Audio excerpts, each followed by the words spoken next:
नमस्कार दोस्तों, एक बार फिर हमारे YouTube चैनल में आप लोगों का हार्दिक स्वागत है। लेटेस्ट अपडेट निकल कर आई है कि केंद्रीय कर्मचारियों का इंतजार होने वाला है पूरा। केंद्रीय कर्मचारियों के 18 महीने के बकाया डीए एरियर पर आई लेटेस्ट अपडेट। तो दोस्तों हम आपको सब डिटेल में बताएंगे कि केंद्र सरकार केंद्रीय कर्मचारियों के 18 महीने के बकाया डीए एरियर का पैसा कब कर्मचारियों के खाते में डालने जा रही है। अगर आप हमारे चैनल पर फर्स्ट टाइम विजिट कर रहे हैं तो चैनल को लाइक कर दीजिए, सब्सक्राइब कर दीजिए, साथ ही साथ बेल आइकन को भी बजा दीजिए ताकि गवर्नमेंट या पेंशन से संबंधित जितने भी न्यूज आती है उनकी नोटिफिकेशन आप लोगों के पास तुरंत पहुंच सके। तो करते हैं वीडियो को स्टार्ट बिना किसी देरी के।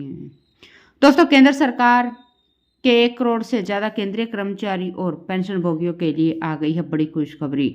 कोविड-19 के दौरान रोके गए 18 महीने के महंगाई भत्ते डीए का एरियर जारी हो जाएगा। हालांकि सरकार इस बाबत कई बार कह चुकी है कि ऐसा कोई भी प्रस्ताव विचाराधीन नहीं है। कोरोना काल में केंद्र सरकार ने कर्मचारियों का उक्त भुगतान रोककर 34,402.32 करोड़ रुपए बचा लिए थे।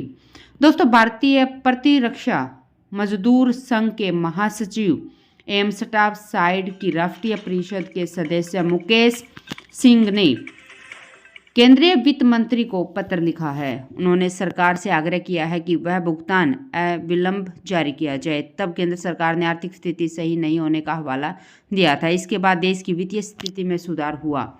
सरकार रोके गए 18 महीने के बकाया डीए एरियर को जारी कर सकती है तो सरकारी कर्मचारी और सेवानिवृत्त लोगों के कल्याण में वृद्धि हो जाएगी। इससे कर्मचारी और पेंशनर्स का वह भरोसा प्रबल होगा कि सरकारी सेवा में रहते हुए उन्होंने जो कार्य किया था सरकार ने उसे मान्यता दी और उनकी लगन को सम्मान मिला। दोस्तों भारतीय प्रतिरक्षा मजदूर संघ के महासचिव मुकेश सिंह ने पत्र में कहा है कि केंद्र सरकार के कर्मचारी और पेंशनर्स 18 महीने के महंगाई भत्ते की बकाया राशि न होने से चिंतित हैं। कर्मचारी कोविड-19 महामारी से उत्पन्न चुनौती और उनके परिणाम स्वरूप उत्पन्न आर्थिक व्यवधानों को पूरी तरह से समझते हैं। इसके चलते ही वित्तीय वर्ष 2020-21 के लिए महंगाई भत्ते और महंगाई राहत की 3 किस्तें रोक दी गई थी। हालांकि इसके लिए देश की वित्तीय स्थिति में सुधार हुआ है। सरकार को यह बात ध्यान में रखनी चाहिए कि कोरोना काल के चुनौतीपूर्ण समय के दौरान सभी सरकारी कर्मचारियों और सेवानिवृत्त कर्मचारियों ने अपना योगदान दिया था। उनके अटूट समर्पण भाव और कड़ी मेहनत के चलते देश में आवश्यक सेवाएं सुनिश्चित की गई थी। सरकार को अब 18 महीने के बकाया डीए एरियर को जारी कर देना चाहिए। वह राशि जिसे अतीत की वित्तीय बाधाओं के कारण अस्थायी रूप से रोका गया था अब उसे योग्य लाभार्थियों को वित्तीय किया जाए। सरकार का यह भाव निसंदेह कर्मचारियों के मनोबल को बढ़ाएगा।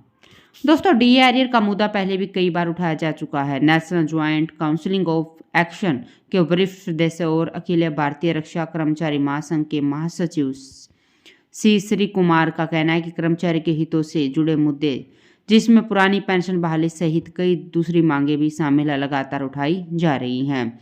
इन सब के साथ ही कोरोना काल में रोके गए 18 महीने के बकाया डीए के भुगतान की लड़ाई भी जारी है। कैबिनेट सचिव को स्टाफ साइड की राष्ट्रीय परिषद द्वारा 18 महीने के डीए एरियर के भुगतान के लिए पहले ही पत्र लिखा जा चुका है। इस बाबत वित्त मंत्रालय को भी प्रतिवेदन किया गया है। केंद्र सरकार को सुप्रीम कोर्ट के हवाला देते हुए कहा गया कि जल्द ही कर्मचारियों को उनका बकाया राशि मिल जानी चाहिए।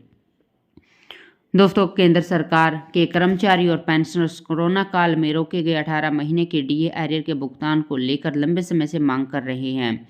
केंद्र सरकार ने गत वर्ष संसद के बजट सत्र में यह बात मानी थी कि डीए एरियर की राशि जारी करने के लिए कई कर्मचारी संगठनों की ओर से आवेदन मिले हैं। हालांकि केंद्र सरकार अपने कर्मचारियों को 34,000 करोड़ से अधिक डीए एरियर की राशि का भुगतान नहीं करेगी। यह कहकर उन्होंने बात को टाल दिया था। वित्त राज्य मंत्री पंकज चौधरी ने कहा था कि अभी भी केंद्र सरकार का राजकोषीय घाटा FRBM अधिनियम में दर्शाए स्तर से दुगुना चल रहा है। ऐसे में डीए का एरियर देना संभव नहीं है। श्री कुमार बताते हैं कि सुप्रीम कोर्ट का फैसला है कि ऐसे मामलों में कर्मचारियों को 6 माही ब्याज के साथ भुगतान किया जाता है। दोस्तों केंद्र सरकार ने कोरोना काल के दौरान जनवरी 2020 से जून 2021 तक 18 महीने की महंगाई भत्ता और महंगाई राहत की 3 किस्तें रोकी थी। उस वक्त सरकार की आर्थिक स्थिति ठीक नहीं थी। राष्ट्रीय परिषद के सचिव शिव गोपाल मिश्रा ने तब कैबिनेट सचिव के साथ हुई बैठक में यह मुद्दे को उठाया था। कर्मचारियों को उम्मीद है कि उन्हें बकाया राशि मिल जाएगी। पिछले साल के बजट सत्र में इस मांग को केंद्र सरकार ने सिरे से खारिज किया था।